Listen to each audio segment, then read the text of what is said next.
You need to justify. Everything in your SOP is justification as of why you did that, why you did this, why did you put up your hair a certain way. Just kidding, okay. So everything you need to actually justify as of why did you do this thing. You have to show that you will go back to India. So your SOP has to be perfect, okay. History is also important because you have a separate form. Why are they asking for it if it is not important? Why did you turn to the left? Why did you turn to the right? Why did you take this course? Why didn't you take this course? Why are you planning to take this course? So all these kind of things you need to justify, okay. At the end of the SOP, you'll be a master of justification, okay. I don't know what happened to me. Okay, fine. Yeah, that's how it works, right? You will get an idea of how to actually, tell people why you did mistakes in your life. Hi everyone, welcome to MALZVLOGS. Every video I'll be saying this. It's been a long time since I put up a video, and I've been busy. So actually that's the truth. As a student, you hardly get time for anything because you're shuffling between work, you're shuffling between your studies, assignments, quiz. Don't ask, okay? It's like a huge list.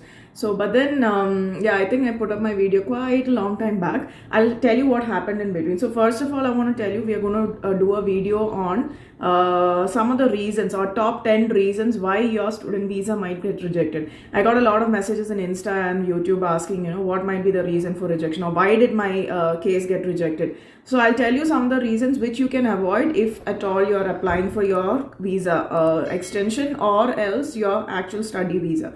So my classes have started offline, so I have to go to college every day, and so that's a task by itself. And then I shifted to Moosja where my campus is. So all these things happened from my last video until now, okay. So I've actually made a video on the shifting and all, but I haven't edited it because I'm too lazy to do that.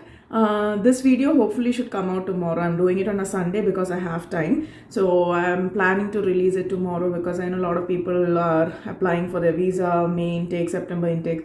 So just take care of these things so that you don't get any visa rejection. And I'm telling you, I'm not an immigration consultant, neither have I consulted an immigration person like a lawyer or anything before my visa, but this is from general feedback from other students because some of them had got rejection in our class who had applied and come for the course. So this is just like a what do you say, from general interaction with friends and whoever's got rejections. So just go by that. Don't take it too seriously wherein saying that okay, I told it and told about it and that's why that's the reason. No, I'm not an immigration consultant, okay, so don't hold me responsible for it. Okay, so we'll start off. I don't want to make a huge long video. Every time I say this, but it ends up to be really long. So the first one is insufficient fund. So there are two type of category, SDS and non-SDS, right? So SDS is in wherein you have to show a GIC, that is a guaranteed investment certificate. You have to show 10,000 CAD in a Canadian account, CIBC, Royal Scotia, or any of Canadian banks from India, and then you can use that when you come here. So basically the bank will allot I think around $900 to $1,000 every month for you to stay here. So that is one category where it is guaranteed you have enough fund there, and the chances of approval is more when you are a SDS category, okay. And most of the I think the institutions also prefer SDS students because there's no delay of making payment of fees. You already prepaid your fees, your living expenses sorted. So that's one category. So there are more chances of approval if you are an SDS category student. Non-SDS is wherein you show proof of fund back in India. I'm not too sure about how you make the fee payment and all, because I came in an SDS category, but then I've heard that there are a lot of rejections when you're a non-SDS category. Also, insufficient fund means that you're not showing enough fund back home, or you're not showing enough fund back in Canada, those kind of things. So make sure you have sufficient fund, and also that you try to come in SDS. I know it's difficult, it's a huge amount to show, but then it's always better that if you're planning to come, prepay your fees and also keep a GIC amount here. It really helps. I'm telling you, it really helps. So do that, and then make sure that your life is comfortable here and you don't struggle after coming here. So this GIC amount and prepaying your fees actually helps. So that might be one reason. Okay. Second reason would be not having a strong SOP. SOP is statement of purpose, which you have to write to the visa officer explaining why you need to come to Canada and study, why that course, why did you choose Canada over other countries. All these explanations you need to give. I'm putting a link on top wherein I had explained as of how to how to write a strong SOP. So you can look at that. A strong SOP is very, very, very essential. Basically, for Canada students, you don't have an interview like how in US visa and all, you have to give an interview, but Canada, you don't have that, especially for a student visa. So this is one way of convincing the visa officer why he should approve your case, right? So that has to be really strong. So in your SOP, you'll mention about your qualification, why did you choose the course, why this course, if you had a different course, if you've already completed your master's, why are you coming again here for a course, or like a lower, in my case I did my MBA marketing, but I've again come here for postgraduate diploma certificate, which is much lower than a master's. But then you have to justify all these things in your SOP. So your SOP has to be perfect. Okay. I've written down something out here, so then that's why I'm like looking down now and then. So the third one is intention to return back. I can't tell you how important this is. 3 guys in our class got rejections mainly because their SOP didn't have this particular fact mentioned, not fact, like this particular statement mentioned, wherein they know that you're here to come here to settle down, but you definitely need to show that you're going to go back. Okay, I told in my previous video, so it's really confusing. I don't know why they do that, but then you have to show that you will go back to India and you're not going to settle here. So some of the ways you can do that is you can show that you have properties back in India and you need to go back and settle down there, that you have investments, then you have, the best thing you can show is that you have family ties. That is, your husband is there, your kids are there, your parents are there, and then you need to go and take care of them. All these kind of things you have to write in it, okay? And make sure you make the case really strong. I don't know why they ask for it, but then it's always better to show these three things and show proof. That is, in case you're married, show your marriage certificate and show that your spouse is back home. If you have property, show property details. Investment, then show investment details. All these things should be part of your client file, okay? Another thing that I've seen here is all these would be okay, but still they get a rejection. And one of my classmates did actually, and he actually had to discontinue the course and go. So the reason was that his sister is in Canada. Okay, so this is another reason that they might reject, because they think that you have family in Canada and you might just settle here. So that one thing that you need to tell them is that you're not going to stay back, you're not going to stay with them, you're going to stay separately, study here, and then go back to Canada, go back to India when your course is done. That you really need to prove. Okay, I feel it's very important. This is one of the most important things that you have to show in your SOP. Your intention to return back to your home country is very, very important. Then the fourth one is irrelevant course. Most of us are coming here for PR, we're not coming here to study.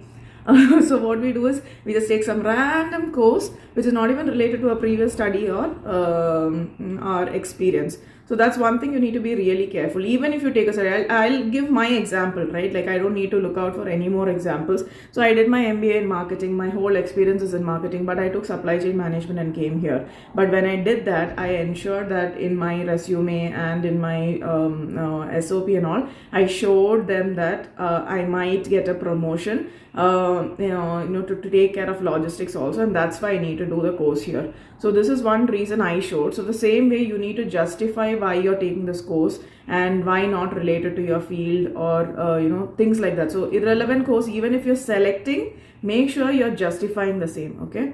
Then the fifth reason is false information. Okay, you might think you can get away with things. Yeah, most of the things that like all these promotion thing and all is false information, but I'm talking about actual false information, like regarding your visa rejections and those kind of things, or so you're showing some false certificates, like your educational certificate and those kind of things. Don't do that. Don't do that, because this, all these documents that you're going to upload, right, is going to be part of the system. And in Canada, unlike India, everything is there in the system. You can't like erase it or just think, okay, I'll bribe somebody and then get it removed. Nothing is going to happen here, okay? Everything is going to be there as part of the system. So make sure that whatever you're uploading is legit, and then you do not do any falsification and then get caught. Because if not now, later you will get into trouble. So don't do that. Don't do that, okay? Then the sixth thing that happened, sixth reason might be that, you know, you don't have strong reasons to return back home. I've already told you here the intention to return back, but one thing that you can do is you can always tell, like what I did, you know, show that you're getting a promotion back in India and that's why you need to return back, those kind of things. So show, if you can show a letter from your current employer showing that, you know, if I complete this course and comes, will ask them, you know, will you give me a promotion, and can you give me a letter stating, you know, you can give me a promotion. That really helps, okay? That really helps in actually informing the visa officer that you will return back. So that is the sixth one. Seventh one is travel history. See, until the fifth point is very, very important. 6, 7, 8, 9, 10, not that important, but you can keep it in mind while you're applying for your visa, okay? So seventh point is travel history. So there is a separate form when you do, when you actually apply for the visa, asking for your travel history. In that you have to write all the travel history, I think in the past 5 years or 10 years, okay? And you need to be really specific about when you entered, when you left, which country, and all these kind of things. So their main intention is to check if you have overstayed in any country, you know, you have broken any rules, immigration rules in that country. Like basically they're checking, like if you've gone, have you come back on time based on your visa, what they had issued, and all those kind of things.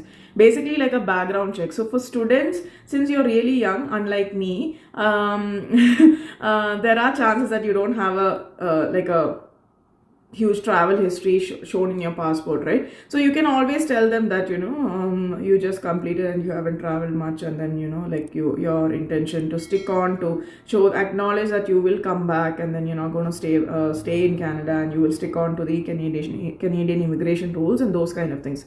So travel history is also important because you have a separate form. Why are they asking for it if it is not important?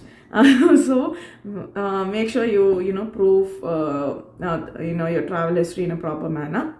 The next one is previous rejections. See, as I told you, everything is there in the system, okay? IRCC will have all your information. So some people also had asked me, like, what if, you know, I had already applied for express entry, and then, you know, my profile is already there. Will I get rejection? Because even my profile was there, but I had withdrawn it before my student visa. In fact, in Canadian immigration rules, you can show dual intentions, but I think in India, many people get rejection because their express entry profile is active. So I had withdrawn it, but I have a Nigerian friend here who her express entry profile was also active, and her student visa application was processing. So for them, they didn't have any issues. Even one of my Mexican friend, he also didn't have any issues. But I've had a lot of cases in India where they have issues. So just be careful that, you know, they know everything, right? So no point hiding it. You don't have to specifically mention your application is active in express entry in your SOP or anything, but they can see it. But if you have had any kind of rejection, mention that, okay? You have to mention why you got the rejection, and, you know, like what happened, or those kind of justification you have to give. So any kind of visa rejections, like even if you have had any other country visa rejections, I think you need to justify. So that's one thing you need to do. 8th point is done. So we look at the 9th point, which is overqualification. Well, most of us in India are overqualified for the jobs that we do there, and also generally overqualified. I don't know. I think it's just the Indian mentality or the culture of, you know, getting over-educated for I don't know what. So yeah, so even like there are a lot of cases like mine, which I've completed my MBA, worked for around 10 years, and then, you know, I've come here on student visa for a postgraduate diploma certificate. So you need to justify. Everything in your SOP is justification as of why you did that, why you did this, why did you put up your hair a certain way. Just kidding, okay. So everything you need to actually justify as of why did you do this thing in your life. Why did you turn to the left? Why did you turn to the right? Why did you take this course? Why didn't you take this course? Why are you planning to take this course? So all these kind of things you need to justify. Okay. At the end of the SOP, you'll be a master of justification. Okay. I don't know what happened to me. Okay, fine. Yeah, that's how it works, right? You will get an idea of how to actually, you know, tell people why you did mistakes in your life. Okay, the last one, which I don't think is that important, is your IELTS score. I'm not saying that it's not important. It is very important. IELTS plays like a base to your visa for either PR or this.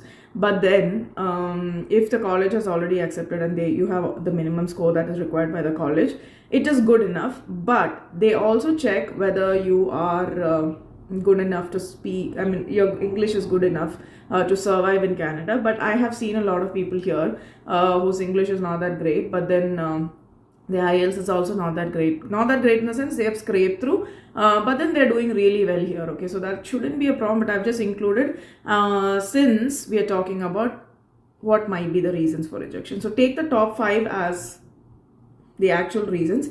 The next 5 can be reasons, okay, but then take that into consideration when you prepare your visa file.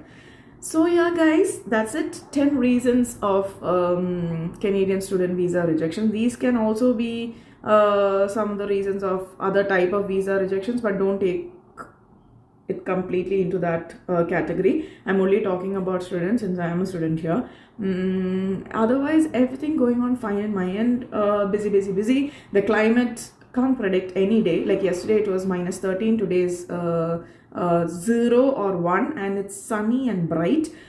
Tomorrow it's going to be -16 or something, so it's all over the place. And I'm walking like a penguin here because 2 weeks back I fell down on the ice. There's a lot of black ice here now, so that is a struggle in Canada, I think, you know. I think that is the biggest struggle, walking here, because I'm actually really scared to fall, because this body falling, you can imagine the kind of impact it will make on the road, right? Just kidding. So yeah, it will make an impact on me as well as the road. Yeah, I've been just careful walking around. Then what? Everything else is going on fine. College is going on fine. Our second semester started. Things are good. Quizzes and exams are not good offline. Like, you have to go to the class and write, so you can't like check Google. Other than that, everything is going on fine, guys. I'm just giving you an update so that you know you're aware of what's happening in my life. Other than that, everything is good. I've not been very prompt in responding in Insta and YouTube. I am here and there. I am like sitting at 2 in the night and then, you know, responding. But generally, I'm not getting time, but I'm trying to do it. And I hope this video is up. Already 17 minutes is done. So that's it, guys. Okay, bye. I'll do my next video most probably on the expenses that you have might have as a student in India, it seems. Canada, especially Moose Jaw. Also, I'll upload my video of, you know, shifting from Saskatoon to Moose Jaw. Bye. Take care. Have a nice day. Keep in touch, okay? Message me down here, as well as message me in Insta. Okay? Bye.